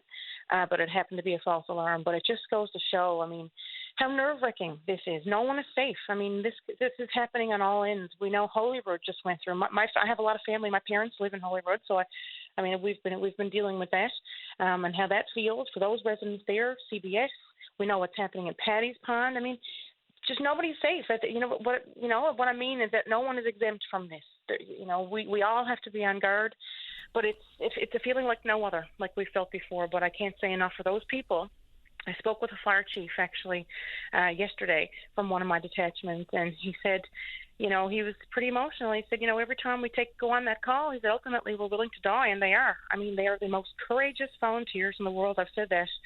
When everybody's rushing away to seek shelter, it's these men and women who are running into the danger for everyone else. So thank God for them, and I can't say enough to thank them for the work that they're doing. Hear, hear. I don't want to be insensitive because I know fighting the fires and protecting structures and people's life and limb, of course, number one priority today. But we've also heard from the province, from Premier Hogan, talk about requesting Ottawa to expedite EI benefits for those impacted. Then there's going to be a conversation, maybe it's already begun amongst you and your cabinet colleagues, about for operations business-wise that have been shut down, whether it be like in the bush itself and or small businesses working and living under evacuation alerts and orders. Is that compensatory conversation, has it begun? Well, as you know, right now these are unprecedented times. As we know, the Premier is busy, and along with the ministers that are involved. But as the Premier has said, the request has been put to Ottawa, as we know, for financial compensation. We know EI is one of those topics. And again, those conversations are ongoing, but I do know the commitment is there. The Premier has made it very clear, and of course, he has the support of all of our caucus, cabinet included, that people have to be looked after. These people are being displaced, for out of their own control, for conditions beyond their control, as we know. So we've seen this kind of disaster before. Just not that long ago, we almost lost Port aux Basques, as you remember, in the flooding and the hurricane. So these weather patterns that we're seeing are unprecedented, and we're going to have to respond to them. But I am very confident that the commitment is there to do what we can for Newfoundlanders and Labradorians. Appreciate the time this morning, Minister. Thank you. Thank you. Stay safe. You too. Bye-bye. As Pam Parsons, Minister Parsons, the Liberal member for Harbour Grace, Port aux Graves. So now we know, and it's been confirmed, that Cabinet Academy amongst the structures lost in the CBN fire. What that's going to mean for back to school for those, I think there's got to be somewhere in the neighbourhood of, 60, 70 students go to that particular school. So how they get reallocated, big questions looming. Let's take a break for the news. When we come back, we're talking accessibility, then we're talking telecom and whatever you want to talk about. Don't go away. You're listening to a rebroadcast of VOCM Open Line. Have your say by calling 709-273-5211 or 1-888-590-8626 and listen live weekday mornings at 9 a.m. Welcome back to the show. Let's go to line number 6 and say good morning to one of the candidates running for an at-large council position here in the city of St. John's. That's Miles Russell. And good morning, Miles. You're on the air. Oh, good morning, Patty. Wanted to mirror what several other people were saying today, which is thanking the large number of fire support services, whether air, ground volunteer, or ground mainline. I think the work they've been doing has been absolutely stellar. Putting a lot of people at ease. I think seeing the level of control around the Paddy's Pond fire, even though it's out of control still, I think it's really commendable. On that note, I ended up working with a couple of my team members at Streets for People. We made an online tool to combine the current Paddy's Pond evacuation orders and alerts as well with the existing NASA firms data. We've been updating that every about 8 hours or so. You can find that on the Streets for People website. But that's not what I'm calling about today. Today I want to talk about physical accessibility on our streets and sidewalks in St. John's. Let's do it.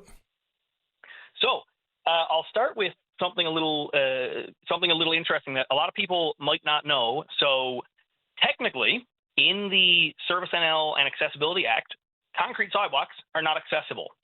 What I mean to say is the way we construct them with curb cuts for sidewalks or for driveway crossings, the instantaneous grade exceeds what's allowed as a maximum by quite a lot.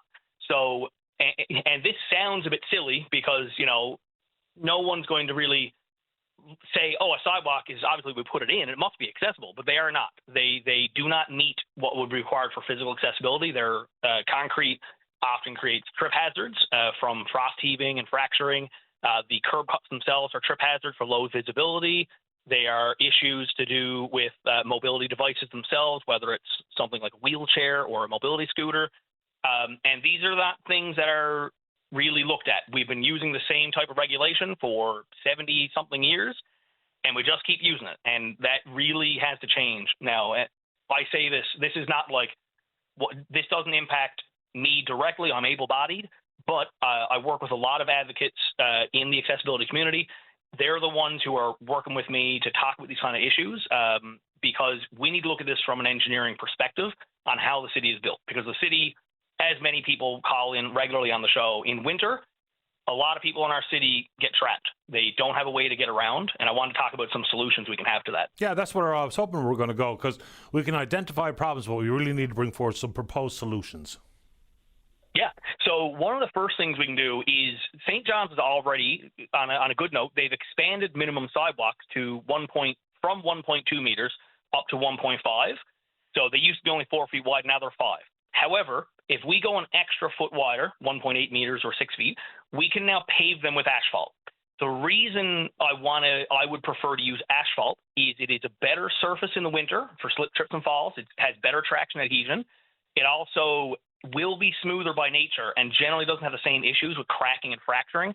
I mean, how many times have many people called in, and myself included, and probably yourself too, walked around a sidewalk, not paying attention a little bit, and just hit a chunk of concrete that's missing, or a piece of sidewalk that's even up just a couple centimeters is enough to really could mess up your day, So that's one thing I think the city should do is we should expand out the sidewalks a little bit wider on new roads and make them out of asphalt. That really would improve a large amount of accessibility in the city. Yeah. And so are all new roads being built to certain parameters, or is there just a difference based on topography or geography?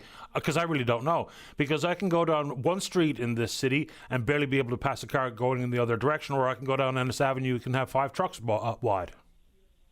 Yeah, so good point. So we can talk about very quickly about new construction does incorporate in on major roads shared use paths. On one side that's 3 meters asphalt minimum, and the other side will still be concrete. Okay. But the problem with these new roads, Patty, is they're 10 meters wider. They're almost about 70% wider than what roads were just a few years ago. And the problem with that is that's into a housing discussion about the fact that we're reducing the amount of space that's actually available for housing. But more importantly, it's still putting on-street parking as the main factor. So we can still build on-street parking, we can still build streets that have some on-street parking and have accessible sidewalks, but still contain that much smaller. We just don't have the extra wide lanes. We don't have the on-street parking on both sides of the road. So that's on the new side. But on the existing, you're right. You go down Circular Road, chunks of La Merchant, all over the city. We have utility poles in the sidewalk. Basically, none of those sidewalks can ever be street cleared by a sidewalk snow clearing plow. Yep. And basically, none of them are accessible. So the minimum threshold is it's 1,100 millimeters, 1.1 meters for accessibility. There's a lot of sidewalks are smaller than that at these utility pole chokes. There's nothing we can do about that except for the space right next to it on the road should be converted into shared use paths and wide year-round snow clearing. So one of the things that in my platform talking about traffic safety and why my main motto is, I guess, streets, people first city, is on street safety.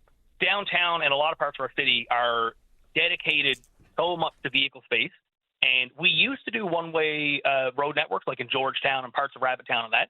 We should be using that a lot more, and especially in the winter, the city can rapidly implement a whole bunch of really safe spaces on the street by we don't even have to lose the on-street parking. We can just make some of these roads one way. That would alleviate a lot of issue and provide year-round accessible spaces that don't rely on the sidewalks that, again, as mentioned earlier, technically are not accessible. Can you give me some examples of some roads that could be made into one way? Because the conversation for years in this city has been Water Street and Harbourfront Drive. One way this way, one way the other way. I mean, are there other examples that you can think of so I can put my mind's eye to work? Yeah, so we can talk about roads like, for example, parts of Military Road have on-street parking on one side, or on some spots have on-street parking on both sides. Say, for example, right next to the rooms. There's a lot of these spaces here, like chunks of that road are relatively narrow. They go down to 2 lanes basically by right where the rooms on the east side where it connects into Bonaventure. But there's several, like that's an easy one where we could convert a large chunk of the street to a safe space. You can think of large parts of the Merchant Road. The sidewalk is protected behind a boulevard, but again, that boulevard is not bad. That one I'd suggest we just tear out the sidewalk and replace it with asphalt, make it a little wider. Lots of roads in across the city. We could take Bonaventure itself or maybe Mayor Avenue as we get a little more north. There's a lot of streets. So at the end of the day, Patty, when I started all this advocacy work, when we started looking at street width, we have some lanes in St. John's that are 3 times wider than the maximum that the Canadian Transport Authority recommends for a city. 3 times wider. We have some lanes that are 9 meters wide by virtue of the poor road design. We got lots of space. And the thing I like to express to people as a good example is, you familiar there we're both on the east end here, Torbay Road, right next to the Irving gas station that has the fast food restaurant in it, Yep. Burger King? Yep. So you probably noticed, and a lot of residents might have noticed, they basically replaced a piece of sidewalk and narrowed the road down.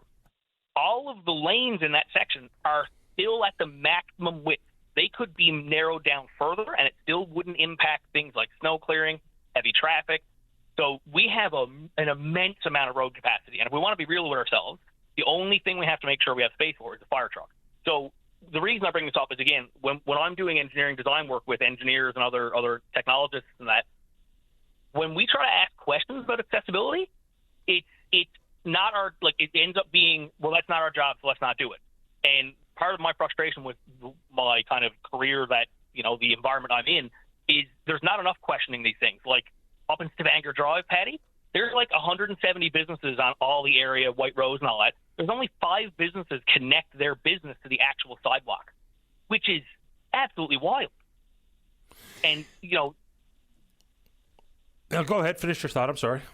Oh, yeah, no, it's just, you look at this, and like St. John's doesn't have a policy to connect businesses to sidewalks for existing buildings. They do it for new buildings now, but that becomes a rat's race where, okay, well, great, the next 10 years we fix it, but there's still, 8,000 or 9,000 businesses in the city that that aren't connected or, may not be in a certain way. So yeah, and the reason I bring this up is, again, we've had good advocates talk about these things, but I've found that advocates who have want to know the engineering reason, and engineers don't want to talk to them. Engineering and planners they're just going, we're going to follow rules. These rules are what need to change, and that's obviously why I'm running. But yeah, accessibility is such a critical item, especially in the winter. Fair ball. I do have to get to the break, but you mentioned that area right there on Torbay Road in front of that Irving. Man, that road work took forever. And they piecemealed it. They were at it, and then they left, and they came back, and then they left, and then they came back. It took forever. Miles, I appreciate the time. I wish you good luck out there on the hustings. Thanks so much. You know what? We'll talk about road construction next week. Look forward to it. Okay, Miles. Bye-bye. Miles Russell would like to be an at-large councillor here in the city of St. John's. Let's take a break. Don't go away. Well, welcome back to the show. Let's go to line number 3. Marie, you're on the air. Hi, good morning, Patrick. Good morning. I wonder, I was at the A&W restaurant this morning, and this big guy got out of his truck, and as he walked forward, tossed his cigarette behind him. Wonder if you could put a little gentle reminder that that is really, really serious thing to do, given the situation out there. And right next to where he tossed it was a grassy, hay-like spot. So I'd like you to put a little gentle reminder, and it will probably reach him on open line. Maybe he won't do it anymore. Yeah, let's just put them out. When you're done with it, put them out. Make sure they are fully extinguished. Why not? And here's a good one. I saw a fellow who I guess inadvertently kind of forgot where he was and what he was doing. He was 2 steps into the foyer at Sobeys the other day, taking his last drag off a smoke. Oh, right? I'm like, man, buddy, we haven't been allowed to smoke inside like that for a long time. It is worrisome. I got up from my table and walked out there and walked on the cigarette butt, which was still smoking. Well, I'm glad you did it. I think a little gentle reminder, and he won't do that anymore, hopefully, because, we're all worried about the fires, people losing their lives and homes and all of that, and the tireless efforts of those that are fighting the fire. So a little gentle reminder hopefully will help. I appreciate it, Marie. Thanks a lot. Thank you, Patty. You're welcome. Have a nice... You too. Bye-bye. Bye-bye. Yeah, buddy walking into Sobeys. And I mean, he was 2 full strides in, taking the last straw. And I'm about 10, 15 feet behind him. I'm thinking, what are you doing? And then he kind of remembers where he is and what he's doing. And he walked, I'd say, 6 inches outside the door, still blowing the smoke out of his mouth, and put it out right in the middle of the doorway, about 6 inches outside the threshold. I'm like, man, what are you doing? Let's keep going. Line number 1. Caller, you're on the air. Hello. Hi there. Yes, I'm calling from Portabass. Yes, ma'am. Excuse me because I am nervous. This is my first time calling. You take your time. And I'm calling about Bell Alliance.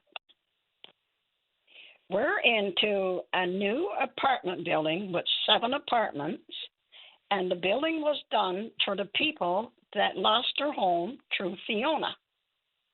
And it's all seniors. And we got our keys the last of June. We don't have no TV, we don't have no phone, and we don't have no internet, and we can't get any satisfaction from Bell Alliance. So what do you mean? They won't schedule an appointment for you, or what does no satisfaction mean? They schedule the appointment, but they don't turn up. Oh. Because they have to do something on the pole for fiber optic. Now, there's a lady here, she's 91. Her husband is 88. No phone, no TV. There's another lady here, 84. She got no phone, no cell phone. I do have my cell phone. But I think it's utterly ridiculous. Yeah, so how long has this been going on? Since the last of June, we got our keys and moved in. Since the last of June. And everybody's been calling. And every time you call, you get a different person. And then you got to explain yourself again. Then they'll say, well, such a person, a linesman will be there at such a time, stay home all that day. You stay home, nobody turns up. That's been going on since the last of June. Yeah, not good enough.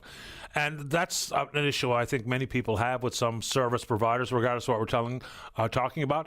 You have a problem, you call, you tell them what you need, they make an appointment, but then they say you need to be home between the hours of 12 and 5. I mean, there's got to be a way to boil it down a little further. They tells us 8 to 5. 8 to 5. Well, there you go. It's a full day gone.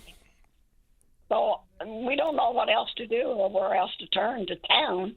I've been calling them, sending messages, calling them, and then telling them because the town owns the apartments. And so are the town being of any help at all? Oh, yes. Oh, good. They've been after them, too, but can't get ahead with nothing. Yeah, and there's only 3 of us in the apartment building because no one else won't come until they get their TV and their phone. I understand your concern in full. And for these big companies who kind of got us where they want us, a little bit more attention to customer service goes a long way. If you schedule an appointment, whether it be in this apartment building or just someone who lives by themselves in a single detached home in the middle of who knows where, if you make an appointment, honor the appointment. That's right. They don't get to send out their bills, though. Yeah. But they're sending them out regardless.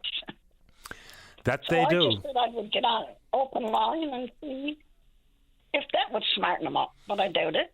Well, let's see. If someone who's involved with scheduling in that area, this caller and the other tenants in that 7-unit building, they'd sure appreciate an appointment to be made, an appointment to be kept. And let's hope that that's what happens. Keep me in the loop. Let me know. Yes, I certainly will. I had a call from Bill Alliant in Manitoba. Okay. And he set me up with a date for when they were going to come. I'm still waiting. But it's not very good with no phone. It's bad enough no TV, but when you got no phone, it's not very nice, I don't think, for business. No, I think people understand, the need to be able to make a call when you need to make a call, because who knows what will be right around the corner. So I appreciate your concern, and hopefully you get this attended to ASAP. I hope so. Thank you for your time. It's my pleasure. Take care. Have a good day. You Bye-bye. too. Bye-bye. Yeah, I know there's going to be a floating target about when your appointment will be satisfied, because who knows what the technician might run into in the appointment prior to you. So I don't expect them to be able to say, okay, your appointment is at 2:15 on Friday afternoon. But if you're told between 8 and 5, it's an awful long day of waiting, especially when the appointment might not be honored, period, which is not good enough no matter what we're talking about. All right, so those of you in the queue, stay right there because we're 30 seconds from the news. But Tammy is for Old Perkin, and she'd like to talk about the wildfires. Then we're also going to have our first conversation with the newly elected Conservative Party member for the federal district, or federal riding, of Terran over the Peninsulas. That's Jonathan Rowe. Let's check in on the Twitter before we get to the news. We're VOCM Open Line. You can follow us there. Email address is openline@vocm.com. And, of course, after those 2 calls, maybe an opportunity for you. If you're in and around town, 709-273-5211. Elsewhere, toll-free long distance, 1-888-590-VOCM, which is 8626. We're taking a break and then we're coming back. The Tim Powers Show. Join the conversation weekday afternoons at 4 p.m. on your VOCM. Welcome back to the show. Just a quick PSA on behalf of Corona Brophy and the Celtic Fiddlers. Due to the wildfires, the Celtic Fiddlers Salt of the Earth tour is cancelled. Thank you to the Beaches Heritage Centre, the Barber Premises, Hillcrest Manor and the St. Joseph's Church in Gander for their understanding and support. So you will indeed get your tickets refunded through Eventbrite. So there we go. Let's go to line number 2. Tammy, you're on the air. Good morning, Patty. This is Tammy, calling from Old Perlican. Welcome. A very concerned resident here of our town for all our neighbouring communities and people that have been displaced. First of all, I'd really like to thank all our firefighters that has been underground and in the air, as well as all first responders that have been standing by them in case of need. I feel that they have done everything they can in this terrible disaster here on the North Shore, as they call the Kingston wildfire, but now has reached into Northern Bay, which is a neighbouring community in which I grew up. But right now I'm pleading for our provincial and federal government to start thinking about the North Shore residents a little bit more than they have been. We need more equipment right now to stop this beast, as we so have called it. They need to act immediately to try to stop this fire from spreading any further than it has. Every day I feel that there's promises that are always broken. You have families displaced everywhere, seniors displaced, not seeing their families, placed in long-term care facilities. Our firemen, they feel defeated. They are on the grounds waiting for the houses to drop. Everything they accomplished in the past week is now done. I would like to thank anyone that has taken any of those displaced families into their homes. My heart really feels for those people. Keep moving along with the kindness shown by surrounding communities. Be kind to each other. The firemen that I actually watched and talked to fighting these fires have done their best to save structures, but unfortunately they were stopped due to safety issues. I'm not sure if they're allowed back in there today, but I just want to thank everyone on the front lines fighting this fire. And I just want to think about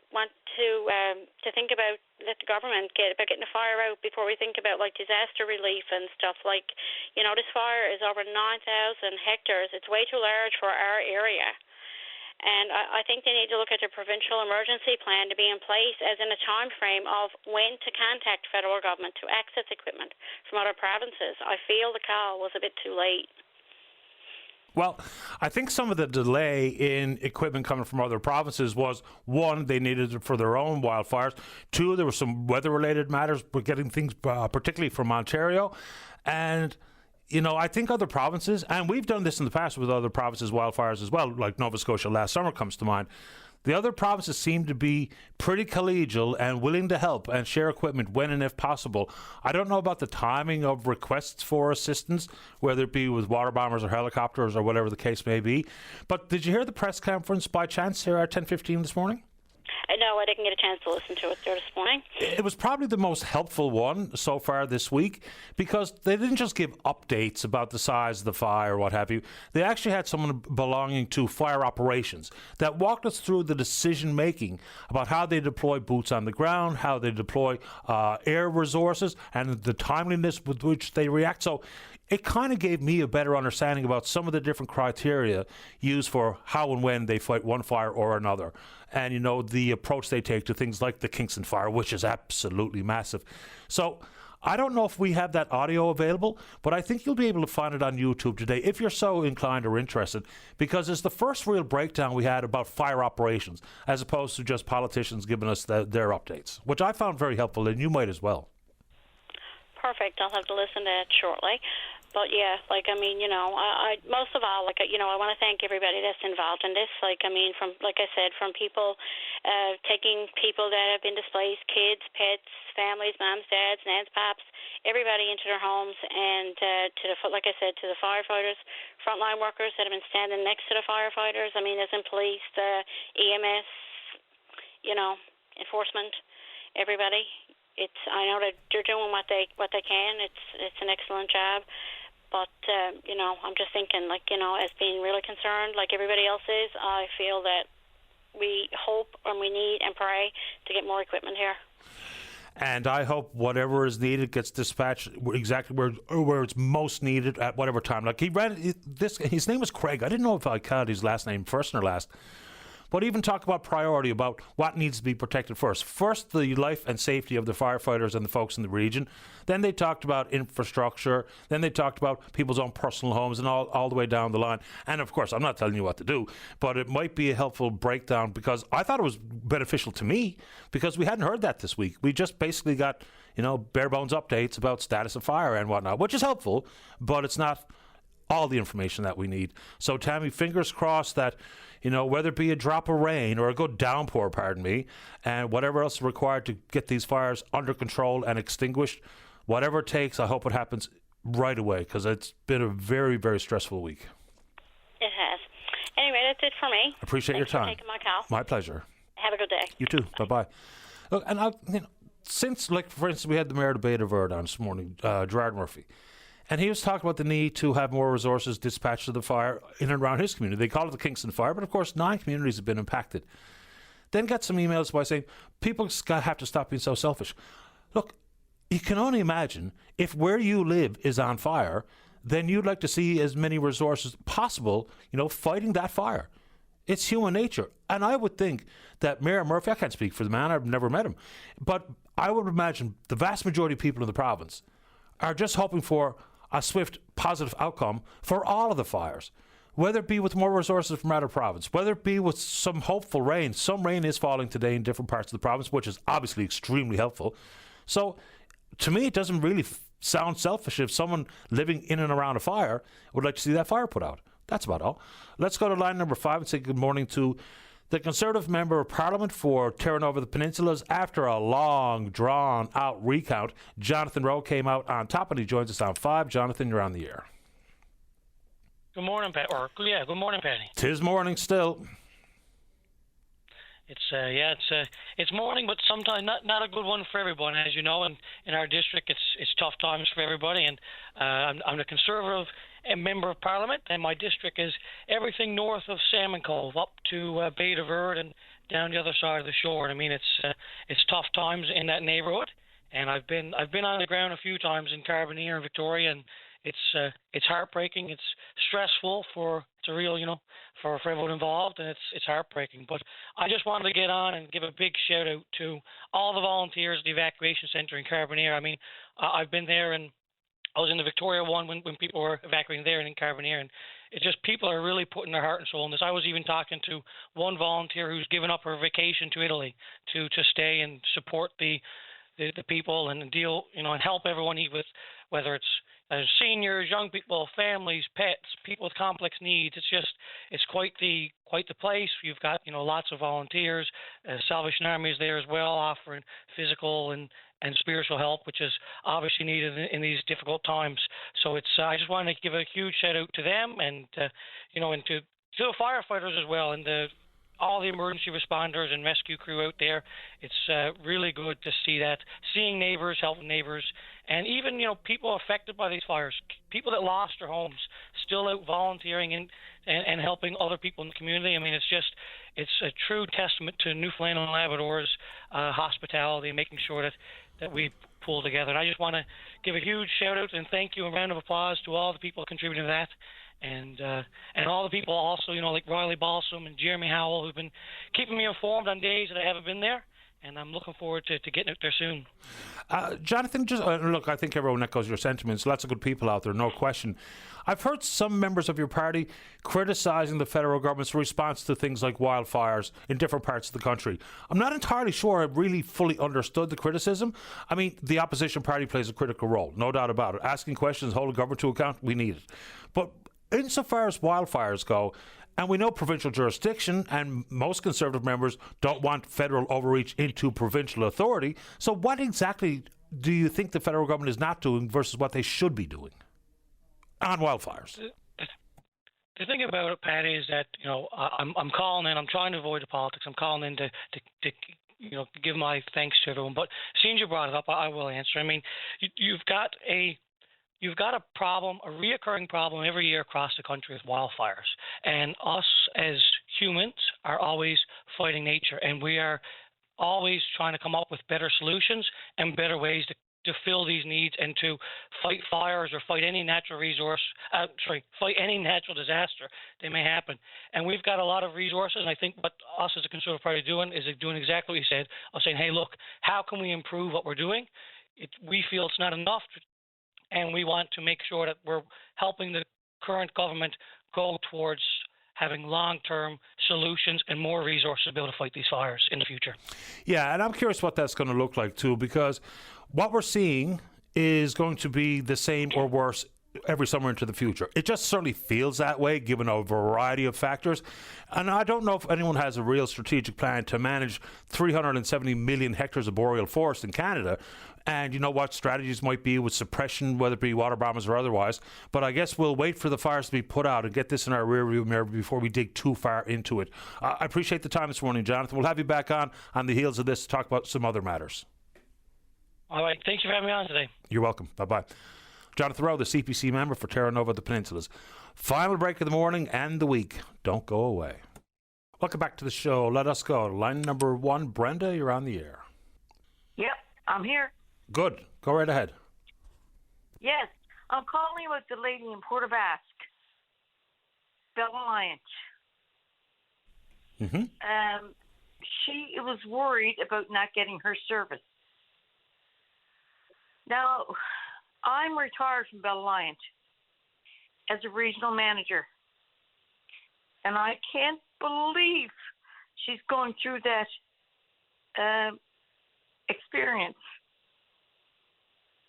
However, I will reach out to my colleagues. I'm retired. but I'll reach out. There's a lot goes into fiber optics. I was in charge of putting fiber optics across the province. There's a lot that goes into network. It's the network, not just the lines across and the lines into your house. There's a lot more to it. So I really don't know what's going on there, but in Port aux Basques, I would think there's a lot more network going on than there is fiber optics across the lines, and not just into your house.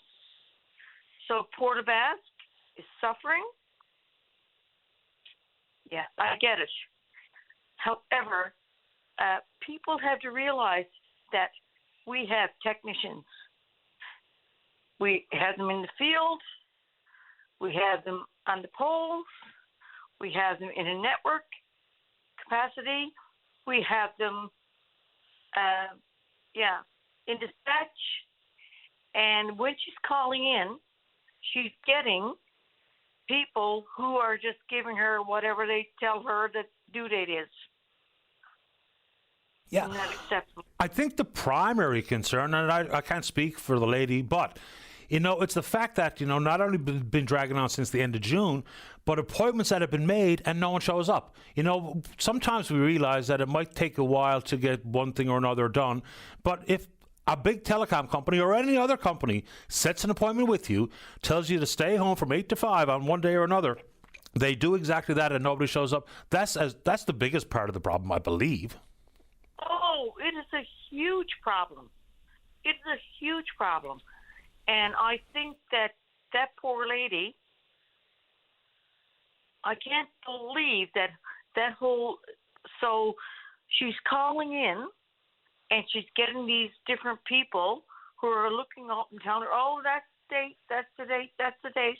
But at the end of the day, someone in authority needs to step in. And that lady is not being self-served properly. Yeah. No. So I know what it takes to get service to a community, to a house, to a building, but that is not right. When she calls in and she gets told all these different dates, it's not right. That poor lady needs to be served justice. Yeah, I mean, and like she said, she's got a cell phone, so she has the opportunity to connect with the outside world, but some of the other tenants in the building don't. They've got no services. They don't have any Wi-Fi. They don't have any. They don't have a landline. They don't have the internet. Or what else was I going to say? They have no way to connect with anybody. She's lucky she does, but you can imagine the worry or the trepidation of a senior living in a new apartment with no way to contact anybody. Absolutely. Yeah. Not acceptable. Not acceptable. And, like, I'm going to reach out to whoever is out there now because I'm retired. Good for you. But I can tell you what, I listen to Open Line every day at work and to see what was on the go. But that poor lady, they need service, so I know there's a lot goes into providing service. I know that. It's not just the fiber in the lines. It's the network piece that connects it. It's the lines to the building. Like, I know it. I know it well. I worked it. But it's not acceptable. No, I agree, Brenda. Just out of curiosity, and feel free not to answer, what are you doing to occupy your time while retired? Pick up any new hobbies, or what are you at? Fitness instructor. Oh, good for you. Yeah, fitness instructor, City of St. John's, and the works, but now it's all closed down. Yeah. Fair enough. I started in 2010. I got certified with the. I got certified as a fitness instructor in 2010. Canadian Fitness Professionals. So then I was doing that in 2010 while I was still working, and but I was still involved with communications. Yeah. Well, good for you, and I appreciate you making time for the show this morning. Thank you. Thank you. Bye You're welcome, now. Brenda. Bye-bye. All right, final word for the morning and week goes to line number 2. Vince, you're on the air. Good morning, Patty. How are you? Best kind, you? Long-time listener, first-time caller. Obviously, Patty, I had to call in because I just recently changed my service from Bell to Rogers, and the technician was at my house this morning, and he was amazing, actually. And I mean, I'm very, very pleased with the access to the call, to the service I got. But I mean, I was on the phone yesterday for 3 hours actually trying to cancel my Bell account. It's totally ridiculous. They don't make it easy for you to change your account for sure. But the guy that was here this morning cleaned up a total mess that Bell had left there. He was fantastic. Well, that's the good news. When we get good service, we applaud good service, and I'm glad that's what happened for you. Vince, just because of the time on the clock, we just have another few seconds if you'd like to say anything else. I understand, Patty, and I listen to you every day. Thanks for your time. I appreciate yours. Have a nice weekend. You too, bud. Thank you. Bye-bye. Bye-bye. All right, there you go. Maybe, just maybe, a little bit too much cross-company promotion here. That's not what we're in the business of. All right, final check-in on the Twitter box for the week. Just friendly reminder, over the course of the weekend, sometimes when I come back on Monday, I get notes saying, I wish you had to reply, I'll admit freely, I do not log on to my work email on the weekend. Never. So unless you hear from me today before 12 o'clock, you probably won't hear from me till Monday, because I just give myself a little break and I do not check my work email over the course of the weekend. I don't even do a whole lot of social media interaction over the weekend, but if you do send me something, I'll try my level best to get back to you. All right, good show today and all week. Big thanks to all hands, and we will indeed pick up this conversation again on Monday morning, right here on VOCM and Big Land FM's Open Line. On behalf of the producer, David Williams, I'm your host, Paddy Daly. Have yourself a safe, fun, happy weekend. Talk Monday. Bye-bye. This is the VOCM Radio Network. Stingray radio stations heard around the province and around the world at VOCM.com and through the Stingray Music app. This is your VOCM. News as it happens on VOCM, VOCM.com, and